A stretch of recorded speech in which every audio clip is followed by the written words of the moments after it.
नमस्कार शेतकरी मित्रांनो. तर राज्य सरकारने पुण्यश्लोक अहिल्यादेवी होळकर शेतकरी कर्जमुक्ती योजना 2026 मध्ये मोठा बदल केला आहे.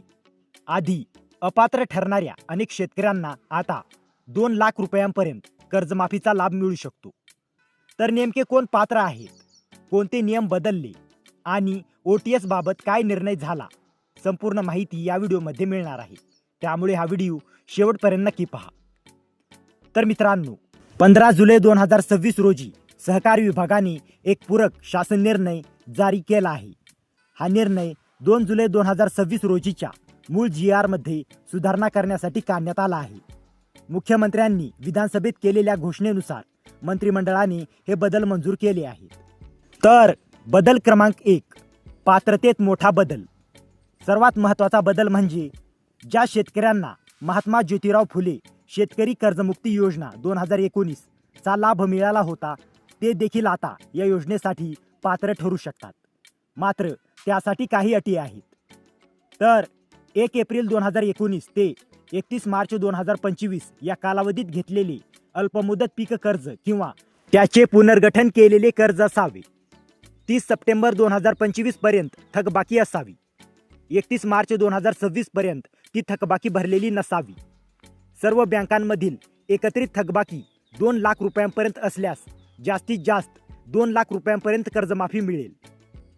नंतर बदल क्रमांक 2, OTS बाबत निर्णय. तर सरकारने एक वेळ समझोता म्हणजे OTS या विभागातील परिच्छेद क्रमांक 2 पूर्णपणे वगळला आहे. यामुळे OTS संदर्भातील आधीचा तो नियम आता लागू राहणार नाही. नंतर बदल क्रमांक 3, प्रोत्साहन लाभात बदल.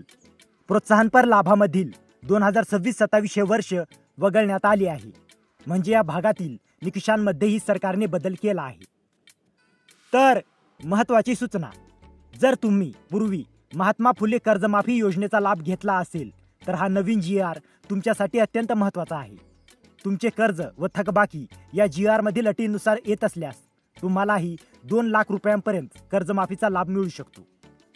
तर मित्रांनो, आजच्या व्हिडिओमध्ये आपण 15 जुलै 2026च्या पूरक शासन निर्णयानुसार पुण्यश्लोक अहिल्यादेवी होळकर शेतकरी कर्जमुक्ती योजना 2026 मध्ये झालेले 3 महत्त्वाचे बदल समजून घेतले. तर मित्रांनो, जर तुम्हाला या GRची PDF हवी असेल तर डिस्क्रिप्शनमध्ये आपल्या टेलिग्राम चॅनेलची लिंक दिलेली आहे. तिथे जाऊन तुम्ही या GRची PDF घेऊ शकता. आणि हा व्हिडिओ उपयुक्त वाटला असेल तर व्हिडिओला लाईक करा, शेअर करा आणि अशाच महत्त्वाच्या GR अपडेटसाठी आपल्या चॅनलला सबस्क्राईब करा. तर मित्रांनो, भेटूया अशाच एका महत्त्वाच्या पुढच्या व्हिडिओमध्ये. जय हिंद, जय महाराष्ट्र.